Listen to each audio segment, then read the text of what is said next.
Jack's Falls isn't the kind of town that gets written about in travel magazines. Population hovering around 3,000. One main street with a hardware store and a diner that closes at 6. And a coastline so rocky and unwelcoming that even the seagulls seem pissed off about it. The town's claim to fame is its name, which comes from Captain Jack Morgan, a pirate who supposedly fled British naval ships in 1699 and vanished somewhere along our stretch of coast. Local legend says he and his crew made it to shore with their plunder, but were never seen again. Most people assume they got away in a rowboat or died in the surf. I assumed that too, until 3 months ago. Mark had been obsessed with the Captain Jack story since we were kids. He'd grown up on tales his grandfather told him about hidden treasure in secret caves. The kind of thing that sounds awesome when you're 10 and pathetic when you're 27. But Mark never let it go. He'd spent years researching old naval records, studying tide patterns, hiking every inch of coastline looking for cave entrances that matched historical descriptions. His girlfriend, Sarah, enabled him, mostly because she found his enthusiasm charming and because she liked hiking. Me, I just went along because Mark was my best friend and I didn't have much else going on. When Mark called me that October morning, I could hear the tremor in his voice before he even said hello. "I found it, John. I actually fucking found it." He'd been exploring a section of cliff face about 2 miles north of town, somewhere we'd passed dozens of times without noticing anything unusual. But the recent storm had caused a minor rock slide, and Mark had spotted something that made him scramble down to investigate. A small opening, partially concealed by centuries of erosion and debris, but unmistakably man-made around the edges. He'd taken photos, measurements, and coordinates. He wanted to go back with proper equipment. "It's this weekend or never," he said. "Tide patterns won't be this favorable again until next year, and you know the county's been talking about putting up fencing along that whole stretch. This is it, John. This is actually it." I should have said no. I had a dozen good reasons. My knees weren't what they used to be. I had work on Monday. Cave diving, or spelunking, or whatever the hell you wanted to call crawling around in tight dark spaces, had never been my idea of fun. But Mark had that tone in his voice, the one that meant he was going with or without me. Unfortunately, I'd known him since we were 10. I couldn't let my best friend do something that stupid alone. Sarah picked me up Saturday morning in Mark's truck, the bed already loaded with gear. Helmets with mounted lights, ropes, carabiners, a first aid kit that looked military grade, energy bars, water bottles, and what looked like a small sledgehammer. "In case we need to widen anything," Sarah explained when she caught me staring. She was tall, athletic. From what Mark told me, she ran marathons for fun and had opinions about specific hydration packs. She worked as a physical therapist and approached Mark's treasure hunting with the same practical enthusiasm she brought to helping people recover from knee surgery. "Mark's already down there doing a preliminary scout. He's been up since 4. The drive took 20 minutes, the last 5 on a dirt road that barely qualified as a path. We parked where the trees gave way to scrub grass and jagged rocks, the ocean visible as a gray-blue line in the distance. The wind coming off the water was cold enough to sting. Mark was waiting by the cliff edge, practically vibrating with excitement. He'd rigged a rope system to make the descent easier, and he walked us through it twice before we started down. The climb down wasn't terrible, maybe 30 feet of careful scrambling, but it was enough to get my heart rate up. The cave entrance was exactly as unimpressive as I'd feared. A crack in the rock face, maybe 3 feet high, 2 feet wide. Mark had cleared away some of the smaller debris, but it still looked like the Earth's asshole. "You're sure about this?" I asked. The historical records are clear, Mark said, pulling out his phone to show me a photo of a yellowed document. British naval logs from HMS Dartmouth, dated November 1699. They chased Morgan's crew to this exact stretch of coast. The pirates made it to shore but never came back out. The naval captain assumed they had a ship waiting on the other side of the peninsula, but there's no record of Morgan or his crew ever surfacing again. 18 men, John. 18 men and a cargo hold worth of Spanish silver just vanished. Maybe they drowned, I said. Then where are the bodies? Mark's eyes had that gleam I recognized, the one that meant he'd already made up his mind and was just going through the motions of conversation. This cape goes somewhere. I could feel the air moving. There's space in there. Sarah was already putting on her helmet, checking her light. We stick together, we stay in radio contact, and if anything feels wrong, we turn back. Deal? I wanted to say no. I wanted to suggest we call someone official, get proper permits, do this the right way. But I could see the desperation in Mark's face, the way his hands kept clenching and unclenching. This was his white whale, his one shot at proving all those years of research weren't wasted. Sarah was already checking her gear. The opening was right there, and I was already putting on my helmet. We went in single file. Mark first with the biggest light, then Sarah, then me bringing up the rear. Now, I'm not a big guy, but the entrance was still a tight squeeze. I had to turn my shoulders and exhale to fit through. Rocks scraped against my back and chest simultaneously. For about 10 feet, it felt like I was being swallowed. The walls pressed in from all sides, and then suddenly it opened up. The first chamber was about the size of a large bedroom, the ceiling high enough to stand in most places.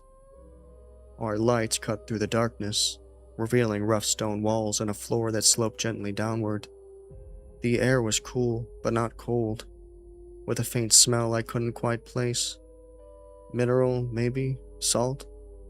Yet there was something organic underneath it all. See? Mark's voice echoed slightly. This is definitely man-made. Look at the walls. He was right. In places you could see tool marks, spots where someone had deliberately widened the passage or smoothed away irregularities. It wasn't obvious, not unless you were looking for it, but once Mark pointed it out, I couldn't unsee it. We moved deeper. The cave branched twice, but Mark seemed confident about which way to go, consulting a hand-drawn map he'd made based on his research. He'd overlaid British naval charts with geological surveys and local folklore, creating a composite that, supposedly, showed the most likely route the pirates would have taken. I didn't understand half of it, but Sarah seemed convinced enough to keep following. The temperature stayed consistent, that cool but not cold feeling, and the faint smell grew stronger. Not quite mineral anymore, something else. Copper pennies, maybe. Old metal? I caught myself breathing through my mouth to avoid it, which was stupid because then I could taste it instead. About 40 minutes in, we stopped to drink water and check our bearings. Mark's excitement was palpable, but I noticed Sarah was quieter than usual. When I asked if she was okay, she just nodded and said the smell was getting to her too. We agreed to give it another hour before turning back, regardless of what we found. The passage narrowed and widened in irregular patterns, sometimes forcing us to crouch, other times opening into spaces where our lights couldn't quite reach the ceiling. In one larger chamber, we found the remains of old torches, just charred bits of wood that crumbled when Mark tried to pick one up. Evidence someone had been here before, which made sense given the pirate story, but also made the place feel more oppressive somehow. It was as if we were following in the footsteps of doomed men. There, Sarah said suddenly, pointing her light at the wall. Scratched into the stone, barely visible, were marks. Not random scratches, but deliberate cuts. Symbols that might have been letters worn smooth by time. Mark ran his fingers over them, his breath coming faster. He pulled out his phone and took several photos from different angles. "This is it," he whispered. "This is actually it. This is 17th century script, I'm sure of it. Look at the way the R's are formed, and the long S that looks like an F. This is period accurate." He was nearly trembling as he traced the letters, his academic background in colonial history finally paying off in the most literal way possible. The passage narrowed again, forcing us to crouch and then crawl. My knees immediately regretted every decision that had led me here. The walls felt closer now, and I became acutely aware of the tons of rock above us, the ocean somewhere beyond that, and the very real possibility of getting stuck, or lost, or worse. After maybe 20 minutes of crawling, my hands were scraped raw, even though my gloves and my knees felt like they'd been beaten with a hammer. The passage opened up into another chamber, this one larger than the first, maybe 15 feet across and 10 feet high. Our lights played across the walls, revealing more tool marks and what looked like old scorch marks from torches. Then Mark swept his light around and froze. Holy shit. The skeleton was slumped against the far wall, still wearing the rotted remains of what might have been a coat. The fabric had long since degraded to brown tatters, but you could still make out what might have been brass buttons scattered on the ground nearby. The skull had tipped forward, jaw hanging open in a silent scream, and one arm was extended as if reaching for something. Around the bones were scraps of leather, a rusted knife that had corroded almost completely away, and what looked like the remains of a small barrel, the wooden staves collapsed inward. Sarah yelped like she'd been punched. Mark just stood there, staring, his light steady on the corpse. Is this real?" Sarah asked. "It's real." Mark's voice was barely above a whisper. He moved closer, careful not to disturb anything, laying his light over the remains. "Look at the clothing, the style of the coat, the buttons. This is late 17th century. I'd bet my life on it. This is one of them, one of Morgan's crew." But what made us all stop and really stare was the wall behind the skeleton.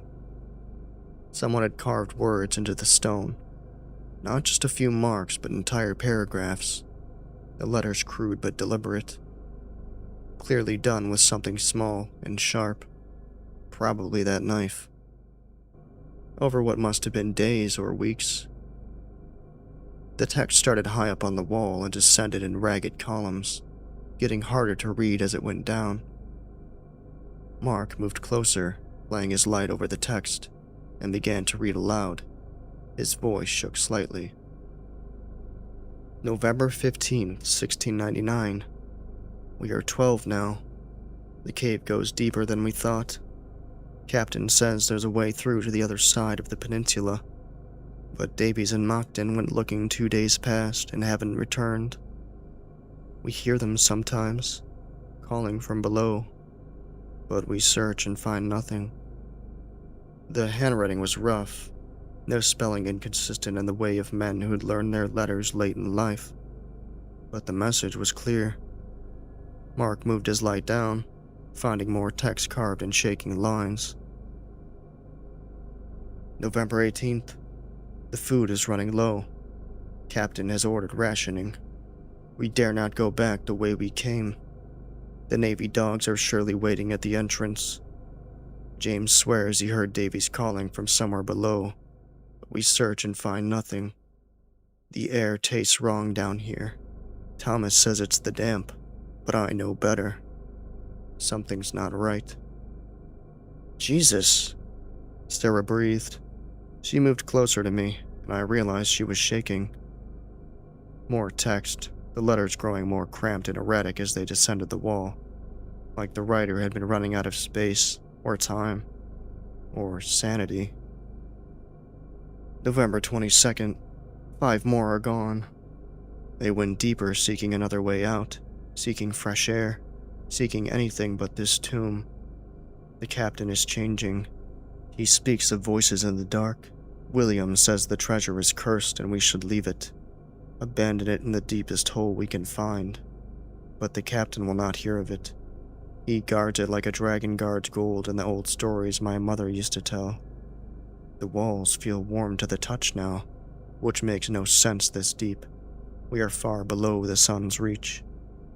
The water that drips from above is thick and sticky, not clean like it should be.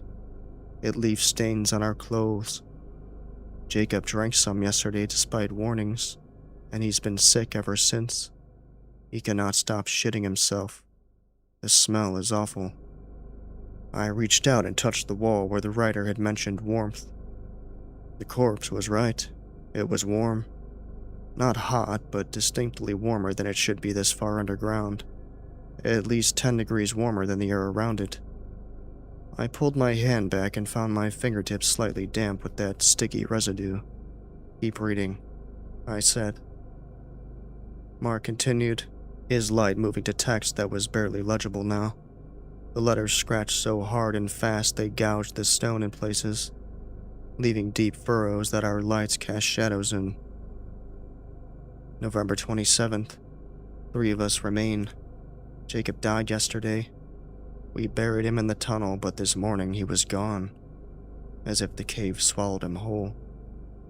The captain has taken the treasure and Thomas deeper into the cave.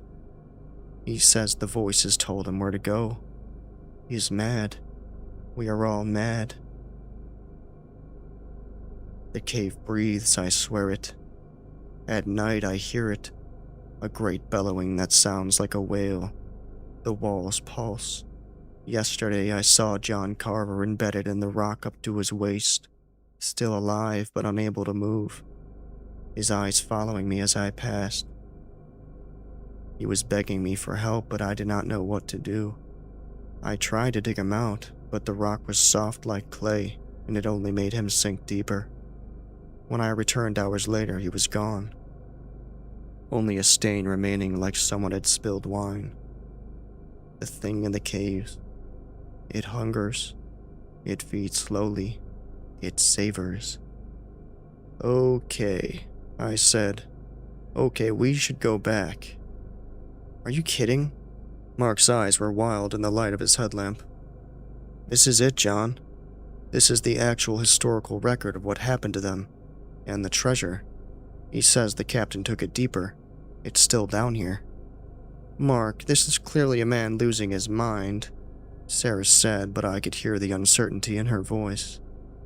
"Walls that breathe? People embedded in rock?" He was starving and dehydrated. "Then explain this." Mark pointed to a spot on the wall where the text ended. There, carved with what must have been the last of the writer's strength, were final words. "It took them all. It will not let us leave." Below that, a date, December 3rd, 1699. And below that, scratched so deep that the stone had cracked. "It beats." The silence that followed was broken only by the sound of our breathing and a faint dripping somewhere in the darkness beyond our lights. "There's another passage," Mark said, pointing to a gap in the far wall. "If the captain went deeper, that's where he'd have gone. The treasure is down there." "Mark, no," I said. "This is insane. We should document this, come back with professionals. By the time we do that, the county will have sealed the cave. You know they will. This is our one chance." He was already moving toward the gap, Sarah following after a moment's hesitation. I looked at the skeleton one more time, at those empty eye sockets and that reaching hand, and then I followed my friends deeper into the earth. The passage was tighter than anything we'd encountered so far, a squeeze that required removing our packs and pushing them ahead of us while we crawled on our bellies. The rock pressed in from all sides, and for one horrible moment I was certain I'd gotten stuck. My chest too large for the gap, my hips wedged between unyielding stone. Then something gave way and I popped up into a larger space where Mark and Sarah were waiting. "You okay?" Sarah asked. I nodded, not trusting my voice. My hands were shaking. The chamber was different from the others. The walls had a strange texture. Less like rock and more like something else. Coral, maybe. Or cartilage. And the smell was stronger here. That copper penny scent mixed with something organic and faintly rotten. Mark ran his hand along the wall and frowned. This doesn't feel like limestone. What does it feel like? Sarah asked. I don't know. It's softer. And warm. Really warm. I touched the wall myself and immediately regretted it. He was right. It was warm, almost body temperature, and the surface had a slightly yielding quality, like pressing on firm rubber.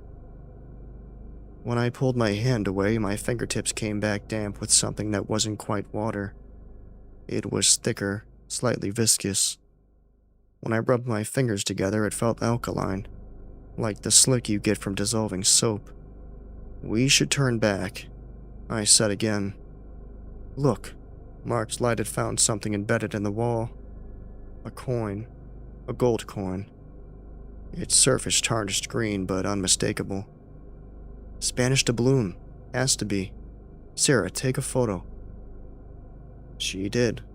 Her camera flashed momentarily, blinding us all. Mark pulled out a small pry bar from his pack and began working at the coin. Mark, don't. The coin came free with a wet sucking sound. Mark held it up triumphantly, turning it in the light. Then Sarah made a sound, and we both looked to where she was pointing. The wall, where the coin had been, was bleeding. I wish it was stained with water or some mineral seepage. But it was blood. Thick, dark blood that welled up from the hole and began to run down the wall in slow rivulets. What the fuck? What the fuck? Mark whispered. The wall around the wound began to pulse. Slowly at first, then faster. A rhythmic motion that spread outward in ripples. And somewhere in the distance, deep in the cave, we heard it. A sound like thunder, like drums, like a heartbeat. Okay, Sarah said, her voice tight. Okay, maybe we should... The wall bled faster, the blood now flowing freely, and more of those pulsing ripples spread outward. In my peripheral vision, I saw movement. Other areas of the wall beginning to shift and flex. We need to go, Sarah said. Now. But Mark was already moving forward, his light catching something in the passage ahead. Wait, do you see that? More coins. Dozens of them, embedded in the walls and floor like metal studs in leather. And beyond them, a larger space, a chamber. Against every instinct I had, we moved forward. The walls here were unmistakably organic. The texture was wrong. The color was wrong.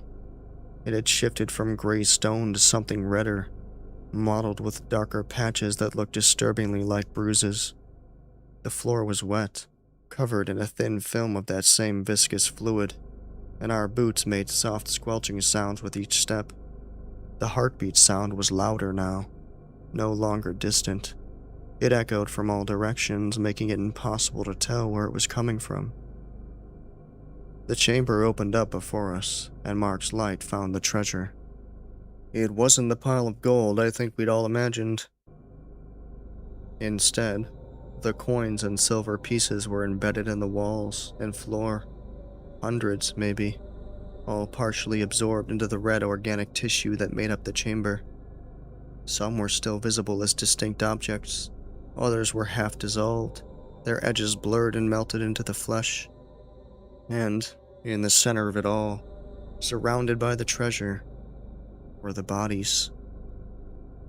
They should have been skeletons after 300 years, but they weren't. They were corpses, preserved in various states of decay, their clothing rotted to rags but their flesh still clinging to their bones. Some were embedded in the floor, sunken halfway into the tissue as if the cave had been slowly digesting them. Others stood upright, held in place by growths of that red tissue that wrapped around their limbs and torsos like vines. One wore what might have been a captain's coat.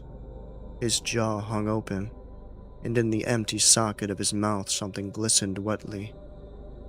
"This isn't real," Sarah said, but her voice carried no conviction. "This can't be real." The heartbeat was so loud now it made my ribs vibrate, and as I watched, one of the corpses moved. It was subtle at first, just a twitch of the fingers, a slight turn of the head. Then the jaw began to work, opening and closing slowly, and those empty eye sockets seemed to fix on us. Another corpse moved, and then another.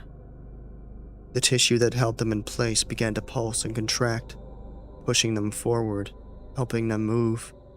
They pulled free from the walls with wet tearing sounds, leaving dark cavities behind that immediately began to close. "Run!" I yelled. "Run!" We turned and fled back the way we'd come, but the passage was changing. The walls were contracting, the space narrowing with each pulse of that massive heartbeat. Behind us I could hear shuffling, scraping sounds as those things pulled themselves from their resting places and began to follow. Mark reached the squeeze point first and threw himself into it, his pack scraping against the wall. Sarah went next, but I could see her struggling, the space tighter than it had been just minutes ago. The walls were warm and wet and moving, contracting slowly like the throat of something swallowing. I glanced back and saw them coming, moving with horrible purpose. Their movements were jerky and wrong, limbs bending in directions they shouldn't. The captain was in front, and as I watched, he opened his mouth, and that wet gleaming thing inside flexed and reached forward. I threw myself into the squeeze and immediately realized I was in trouble. The space was too tight now, the walls pressing in from all sides. I could hear Sarah in front of me. I could see Mark's light on the other side, but I couldn't move forward. The tissue around me pulsed and contracted, and I felt something give way beneath my stomach, the floor softening and beginning to pull me down. "John!" Mark's voice, distant and panicked. "John, move!" I pushed with everything I had, my pack catching on something, my helmet scraping rock. Behind me, one of those things reached the squeeze and began to force its way in, its body compressing and bending in ways that made my stomach turn. I could smell it now, that rotting copper smell, and I could feel its breath on the back of my neck. The floor beneath me softened further, and with horror I realized it wasn't just soft, it was dissolving. I could feel the fabric of my pants beginning to stick to it, fibers pulling free, the material weakening. The tissue was digesting me, slowly but surely breaking me down. With a final desperate heave, I pushed forward, felt something in my chest pop, and then I was through, tumbling. Mark grabbed me and hauled me to my feet. Sarah yelled for us to go. We ran, the walls pulsed with each heartbeat, narrowing and widening, trying to slow us down. More of those things were appearing, pulling themselves from the walls like hatching insects, their movements growing more coordinated as we watched. The tissue responded to them differently, helping them rather than hindering them, pushing them forward while trying to hold us back. We reached the skeleton and the writing, and I thought we might make it. The entrance was just beyond. Daylight would be just beyond that. We just had to reach the rope, climb up, get in the truck, and leave this nightmare behind. Mark screamed. I turned in time to see him go down hard. The first skeleton we saw latched onto his ankle with a grip that made him cry out in pain. His helmet flew off, the light spinning across the floor. More of them were pouring in through the passage behind us, at least 5 or 6 that I could see, and more beyond them. Mark was on his stomach, kicking frantically with his free leg, trying to break loose. The thing that had him wasn't letting go. Its fingers had sunk into his jeans, and where they gripped I could see dark stains spreading, the fabric dissolving under its touch. Sarah dove for him without hesitation, grabbing his arms, trying to pull him free, her face twisted with effort and terror, tears streaming down her cheeks. I got you, Mark. Just hold on. But the thing was winning, dragging him backward inch by inch toward the others. Mark's fingers scraped against the stone floor, leaving streaks of blood. His eyes found mine, and in them I saw absolute terror. John, help me. I took a step forward, my hands clenched into fists. Every instinct I had was screaming at me to help them, to grab Mark's other arm, to fight those things off with whatever I had left. Then I saw what was behind Mark. More of them, at least a dozen, shambling forward from the deeper tunnels with those jerky movements, their bodies bent at the wrong angles. The captain was among them, that rotted captain's coat still hanging from his shoulders, and his jaw was working slowly like he was trying to speak. Behind them, the passage itself was closing, the walls contracting in visible waves, the organic tissue flexing and pulsing as it moved. The opening was already half the size it had been, and getting smaller with each heartbeat. Sarah looked up at me, still holding on to Mark, and in her eyes I saw the same realization I just had. There wasn't time. Even if we got Mark free right now, even if we somehow got past those things, the passage was collapsing, and we had seconds, maybe 30 seconds, maybe less, before we were sealed in here forever with these things and this breathing, digesting nightmare. The passage contracted further. 20 seconds, maybe. John, please! Mark's voice was breaking, cracking with fear and pain and desperation. His free leg was kicking at the thing's face, but it didn't seem to even notice. Please don't leave me. Sarah, don't let him. I saw the passage ahead constricting further, the opening now barely 3 feet wide. 15 seconds.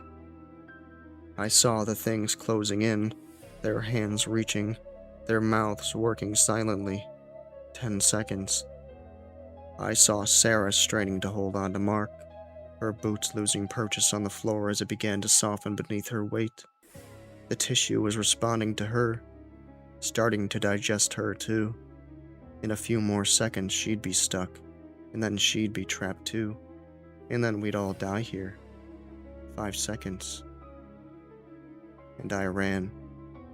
Not toward them, away toward the passage, toward daylight, toward escape, toward being the only one who survived. John! John! Sarah's scream echoed after me, filled with betrayal and rage and terror and disbelief. I kept running. My boots pounded against stone that was rapidly becoming flesh, each step sinking slightly before I pushed off again. I didn't look back. I couldn't look back. If I looked back, I would stop, and if I stopped, I would die. Some animal part of my brain had decided that my life was worth more than theirs. Oh no, John, please. Mark! Sarah's voice was receding now, but I could still hear her sobbing. The passage was narrowing fast now, the organic tissue contracting in waves that chased me up toward the surface. Behind me, I could hear Sarah crying. I could hear Mark begging, could hear the wet sounds of the cave responding to them. The things must have reached them. I heard Sarah scream again, heard Mark cry out, heard sounds that I will never be able to forget and can never describe. I kept running. The guilt hit me like a physical blow, but I didn't stop. I couldn't stop. My legs were moving on their own now, pure animal panic overriding everything else. Friendship, loyalty, basic human decency. I was going to survive and they were going to die, and that's just how it was going to be. I reached the next chamber, the one we passed through on the way in, and I could hear footsteps behind me. Not the shuffling of those corpse things, but the running footsteps of someone alive. I risked a glance back and saw Sarah. She'd let go of Mark. She'd made the same choice I had. Her face was streaked with tears and blood. Her own blood. From where one of those things had touched her. She was sobbing as she ran, her breathing ragged and desperate. When she saw me looking back, she screamed something I couldn't make out over the sound of my own heartbeat, and the cave's heartbeat, and the wet sliding sounds of those things pursuing us both. We ran together toward the entrance passage, the tunnel that would take us up and out and back to daylight, and air that didn't taste like copper, and stone that was actually stone. I could see the opening ahead, that blessed crack of gray light. And then I saw what was between us and it. The passage was contracting, but not evenly. About 15 feet ahead, the walls were pulling together and apart in a rhythmic motion, opening and closing like a sphincter valve. Like the cave was swallowing. The opening would dilate to maybe 4 feet wide, then contract down to less than 2 feet, then open again. Thump thump open, thump thump closed, thump thump open. If we timed it right, we could slide through when it opened. If we timed it wrong, we'd be caught when it closed. I put on a burst of speed, my lungs burning, my legs screaming. Sarah was right behind me. I could hear her gasping for air. I could hear her boots on the stone that was now flesh. On 3. She shouted. We go on 3. I reached the sphincter first. It was open, the passage wide enough to crawl through. But as I approached it, it began to close, the walls contracting with muscular force. I waited, counted the rhythm, opened for about 3 seconds, closed for 2. Open, closed, open. Now! Sarah yelled. I threw myself forward and slid through on my stomach, the walls brushing my back and chest as they contracted around me. For one horrible second, I thought I was stuck. I thought the passage would close on me and cut me in half. Then I was through, tumbling into a larger space beyond. I turned back to help Sarah. She was halfway through when the passage spasmed. It wasn't the regular contraction I'd been expecting, but a violent convulsion, like the cave had suddenly clenched every muscle at once. The walls slammed together and caught Sarah's left leg below the knee. She screamed, a sound so full of agony it barely sounded human. I crawled forward, grabbed her outstretched hands, and pulled. She screamed louder, her fingers digging into my wrists hard enough to leave bruises I'd find later.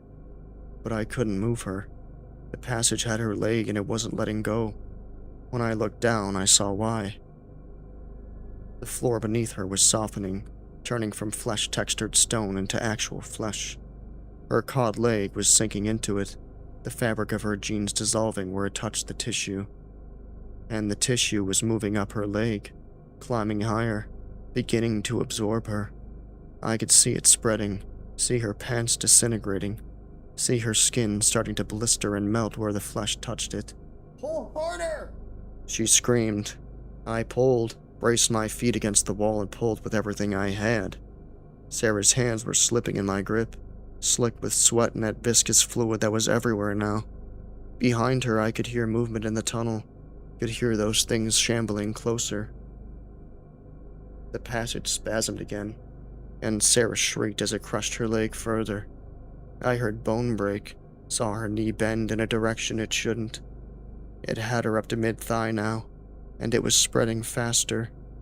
Her shirt was starting to stick to the ground, the fabric pulling apart, threads separating and dissolving. She looked up at me with eyes that were somehow still fighting, still refusing to accept what was happening to her. Don't you dare leave me! Don't you fucking Behind her, one of those things reached the sphincter. The captain, his rotted face pressing through the wall of flesh, pulling into something that might have been a smile. He reached an arm through the flesh, fingers stretching towards Sarah's back. The passage spasmed again, and this time, when it clenched, I saw Sarah's eyes go wide with a different kind of pain. The tissue was inside her now, I realized. It had absorbed through her skin and was working on her organs, her blood, everything that made her, her. and the captain's hand was 6 inches from her head. I looked at Sarah. I looked at that hand. I looked at the opening beyond that was starting to close. The exit that would trap me here if I didn't move in the next 5 seconds. Sarah saw it in my face, saw the calculation, saw the decision I was making. John, don't you dare. Don't. I let go of her hands. She reached for me, fingers grasping, face twisted with betrayal and desperation. I backed up, just out of her reach. Captain's hand was almost on her now. Sarah's hand stretched toward me, fingers splayed. One last desperate attempt to grab me and pull me back into this nightmare with her. To make me share her fate since I had chosen to abandon her. I kicked her hand away. It wasn't a hard kick, it didn't need to be. Just enough force to knock her arm aside, to give me the extra second I needed to turn and throw myself at the closing gap. Her scream followed me. She called me a coward. She told me she hoped it finds me, hope it never lets me go. I squeezed through the narrowing space, felt tissue close around me, felt it begin to pull and digest and absorb. For one terrible moment, I was certain I would die there, stuck halfway between chambers while the cave slowly consumed me, and Sarah's screams echoed in my ears. Then my fingers found purchase on harder stone, real stone, and I pulled with strength born of absolute terror. The tissue tore as I ripped free, leaving strips of my clothes and skin behind. And then I was crawling toward light and air and escape. And then I was out, tumbling down the cliff face. The rope Mark had rigged catching me after a short fall. I hung there, gasping, my entire body shaking, and I heard it. From inside the cave, muffled by a rock but still audible. John, please. It's got Sarah, it's... Mark's voice, still alive, still conscious, still begging me to come back. I hauled myself up the rope, ignoring the screaming, scrambled to the top of the cliff and ran for Mark's truck. The keys were still in Sarah's pocket, but Mark had hidden a spare under the wheel well like he always did. I started the engine with shaking hands and drove away without looking back. I told the police I'd gone alone, that Mark and Sarah had stayed behind, planning a different hike, that I'd suggested they check the caves, but they seemed more interested in the coastal trail. I lied to their parents, to their friends, to the search and rescue teams that spent 2 weeks looking for them. I lied to everyone. The cave entrance had sealed itself. When the rescuers finally found it 3 days later, it looked like it had been closed for centuries. Just another crack in the rock face that led nowhere. They went in with equipment and cameras and found only stone. The chambers were gone. The passages collapsed. The organic tissue vanished like it had never existed. But I know the truth. I know what's down there, breathing in the dark, digesting my friends slowly over years or decades or centuries. I know that somewhere in that living rock, Mark and Sarah are still conscious, still aware, their bodies breaking down cell by cell while the cave savors them like fine wine. And I know I left them there. I moved away from Jack's Falls 3 weeks after they were declared missing. I couldn't take the looks from their families. Couldn't sleep in that apartment knowing they'd helped me move in. Couldn't walk past the diner where Sarah used to order extra hash browns and Mark would make fun of her for it. I thought distance would help. It didn't. 3 days after I escaped, I found something in my pocket. The gold coin. The one Mark had pried from the wall. The one that had made it bleed. I don't remember picking it up. I don't remember putting it in my pocket. But there it was, crusted with dried blood that wasn't mine. I threw it in a dumpster 6 blocks from my apartment. The next morning it was on my nightstand. I drove it 2 hours into the countryside and hurled it into a lake. I watched it sink into dark water. That night I woke up with it clutched in my fist. My hand closed so tight around it that the edges had cut into my palm.